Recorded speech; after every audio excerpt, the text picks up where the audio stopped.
চলো আজকে তোমাদেরকে দেখাবো কিভাবে আমি কাগজ দিয়ে এই ছাতাগুলো তৈরি করেছিলাম। প্রথমে 15 cm মাপের একটা চৌকো কাগজ কেটে নিয়েছিলাম। তারপর সেই কাগজটাকে কোনা বরাবর 3বার ভাঁজ করে নিয়েছি। তারপরে নিচের পাটে আমি একটা পেন্সিল দিয়ে সুন্দর করে বাঁকা করে লাইন ড্র করে নিলাম। তারপর সেই লাইন বরাবর কাঁচি দিয়ে সুন্দর করে কেটে নিলাম। কেটে নেওয়ার পরে দেখো আমি কাগজটাকে খুলছি, কত সুন্দর একটা ছাতার মতো শেপ তৈরি হয়ে গেছে।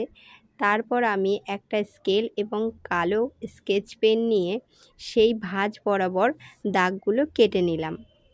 এরপর আমি আমার পছন্দ মতো রং করছি এবং প্রত্যেকটা পাটে এক একটা কালারের রং করেছি যাতে দেখতে সুন্দর লাগে।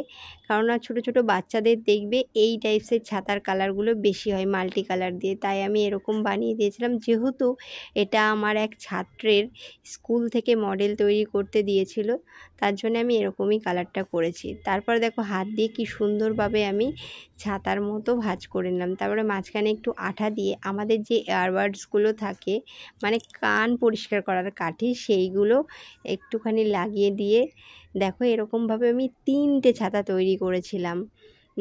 কেমন লাগছে ছাতাগুলো অবশ্যই জানিও, আর কোন ছাতাটা বেশি ভালো লাগছে সেটাও কমেন্ট বক্সে জানাবে। আর ভিডিওটা দেখে তোমরা কত